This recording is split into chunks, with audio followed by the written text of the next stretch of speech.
Well, we are currently in the last part of chapter 3 in our study of 2 Samuel. And last week, or actually this week, just as I was kind of thinking through and preparing for this message, I was just thinking about how long David had to wait for God's promise to be fulfilled in his life. I mean, way back when David was just a young boy tending his father's sheep. I mean, he was so young that when they had the prophet Samuel come to their house, he didn't even get invited. He was just left out in the fields. But at that time, Samuel anointed David to be the king of Israel. But it would be a long, long road before that would actually come to fruition.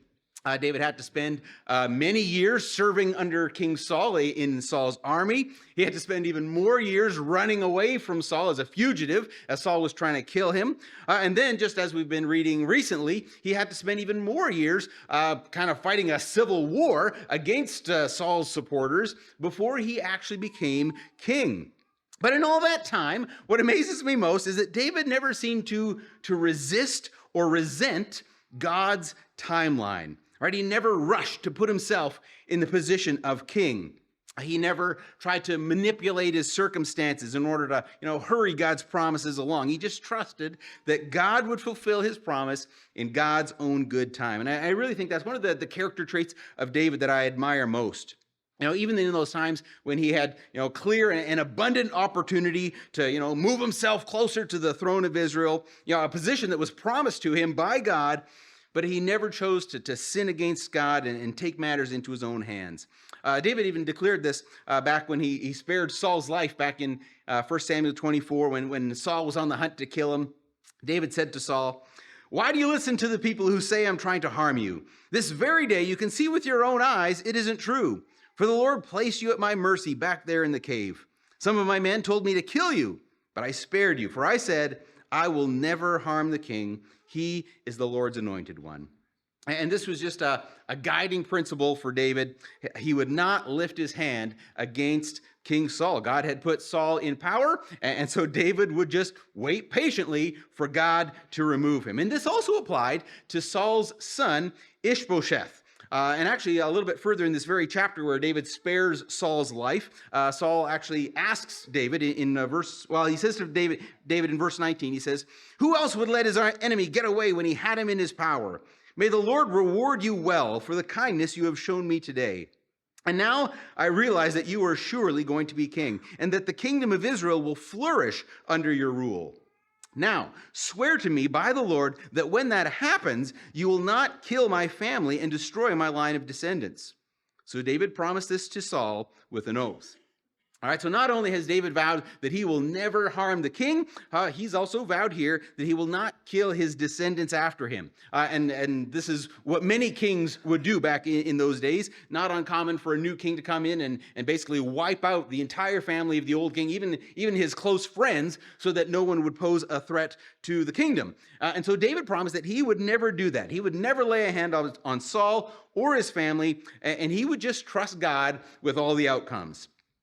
However, not everyone in David's camp agreed with that policy. As we've mentioned already in previous messages, that there were several occasions where David's men urged him to kill Saul when he had the opportunity. And today we're going to see that even now that Saul is dead, the people loyal to David on more than one occasion resorted to going behind David's back in order to destroy Saul's family. And actually, we saw a little bit of that already last week as David's army commander Joab murdered Abner, who is Saul's cousin and the commander of Israel's armies. And so today we're going to start by just looking at how David responds to that incident. And then we're going to look at another incident of how David's supporters harmed the family of Saul and then how David responded to that. But before we begin, let's pause here and pray.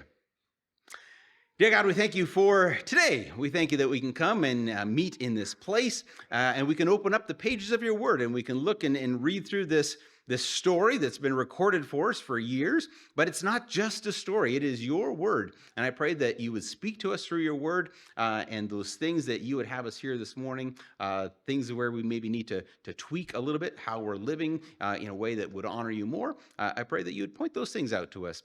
Give us encouragement as we read through this as well. Help us to follow the good examples that we read in here and avoid those bad ones. And we pray this in your name. Amen. All right, so now just to give you a real quick summary of where we are in this story before we get into today's passage.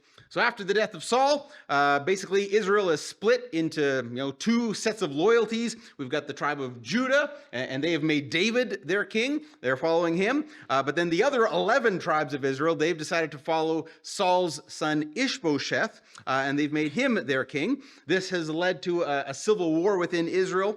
And early on in this war, there's two commanders, right? So David's army is led by his commander Joab.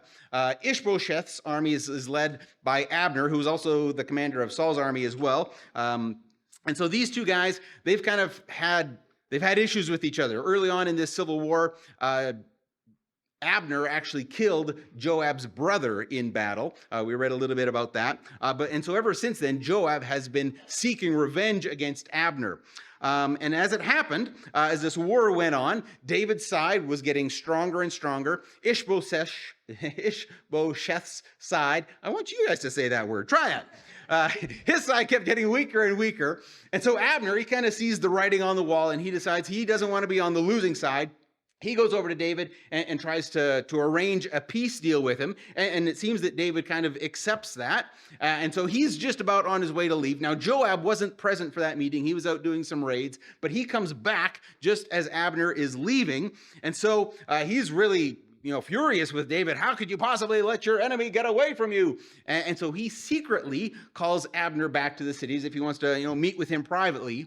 And he calls him off to the side of the city gate, and he murders Abner.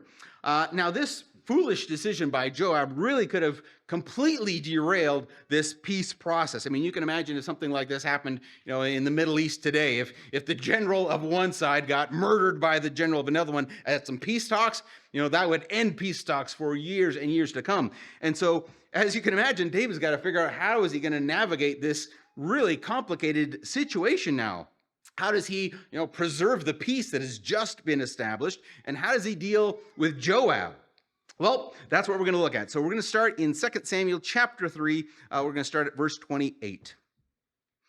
When David heard about it, this is heard about the murder, he declared, I vow by the Lord that I and my kingdom are forever innocent of this crime against Abner, son of Ner. Joab and his family are the guilty ones. May the family of Joab be cursed in every generation with a man who has open sores or leprosy, or who walks on crutches, or dies by the sword, or begs for food. So Joab and his brother Abishai killed Abner because Abner had killed their brother Asahel in the battle of Gibeon. Then David said to Joab and all who were with him, tear your clothes and put on burlap, mourn for Abner. And David himself walked behind the procession to the grave. They buried Abner in Hebron, and the king and all the people wept at his graveside.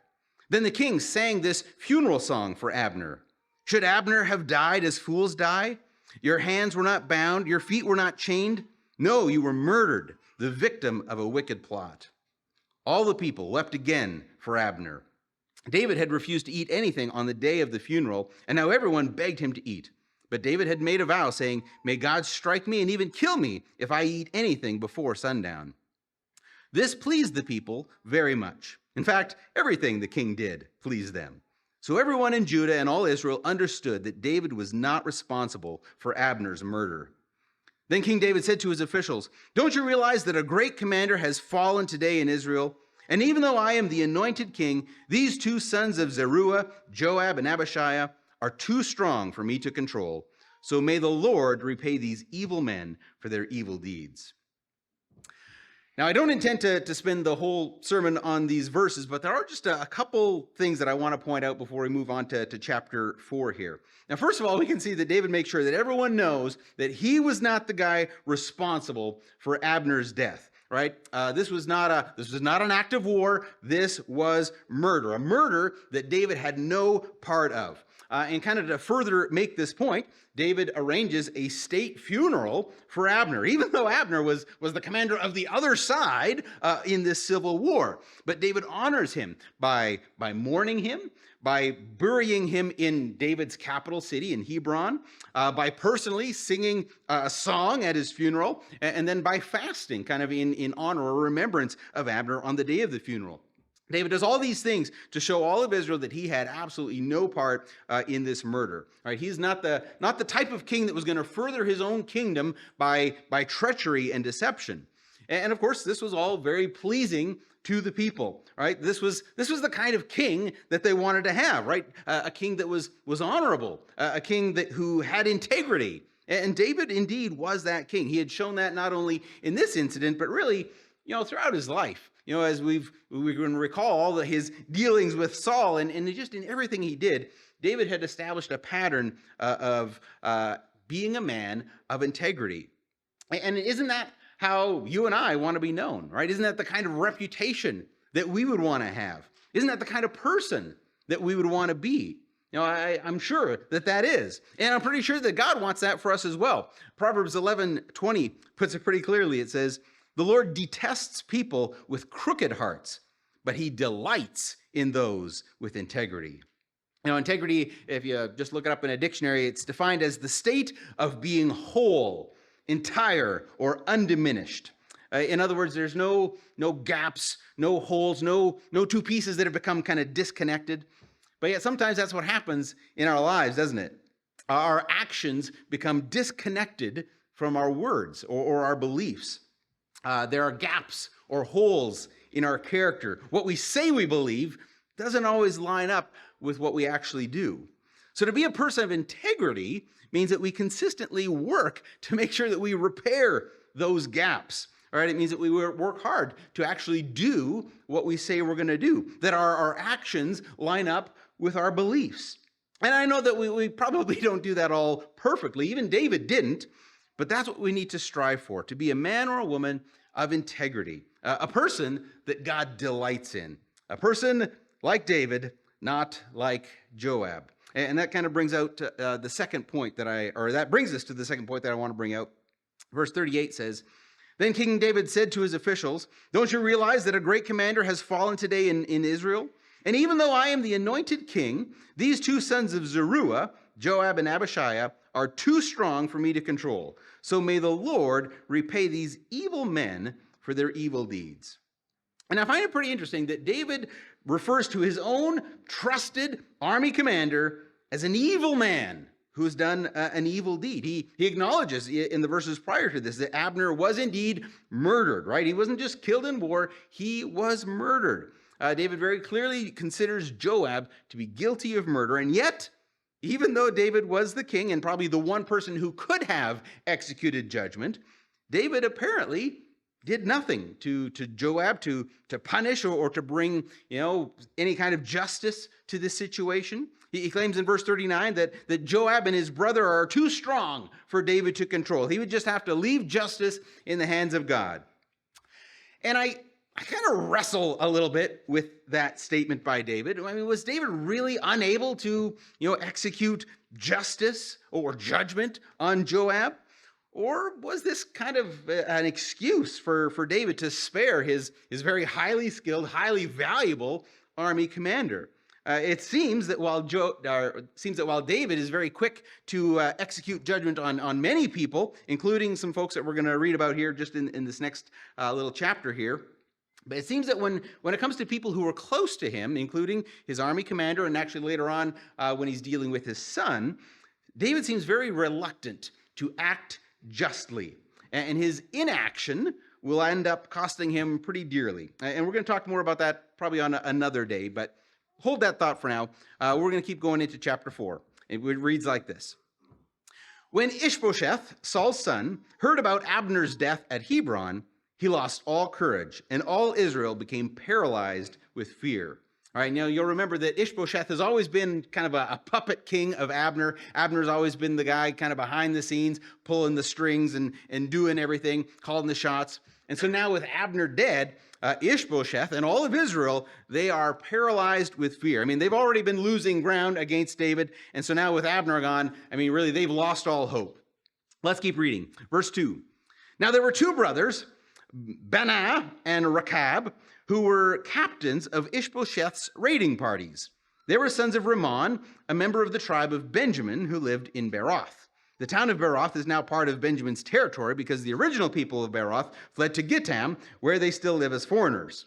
All right, now there's a lot of names and places that you probably don't really care about too much in there, but the key thing to remember in all of this is that these two brothers, Baanah and Rechab, are captains in Ishbosheth's army. They're also from Ishbosheth's own tribe, from the tribe of Benjamin. They're trusted kinsmen, basically. All right, now it's at this point that the story has a kind of a strange little footnote of explanation that doesn't really seem to have any relevance to our story. When I first read through, I'm like, why is this in here? But let me read this for you. It's verse 4. It says, Saul's son Jonathan had a son named Mephibosheth, who was crippled as a child. He was 5 years old when the report came from Jezreel that Saul and Jonathan had been killed in battle. When the child's nurse heard the news, she picked him up and fled. But as she hurried away, she dropped him and he became crippled. Now, this information will certainly come into play a little later on in our study of 2 Samuel. Back, I think it's in chapter 9 that we'll read about that. But why now are we being introduced to this son of Jonathan, who was crippled on the day that Saul and Jonathan were killed in battle? You know, this is all we read about Mephibosheth for now. There's just this one little verse here in the middle of chapter 4. There's no further mention of him in this chapter. So why is there this footnote here?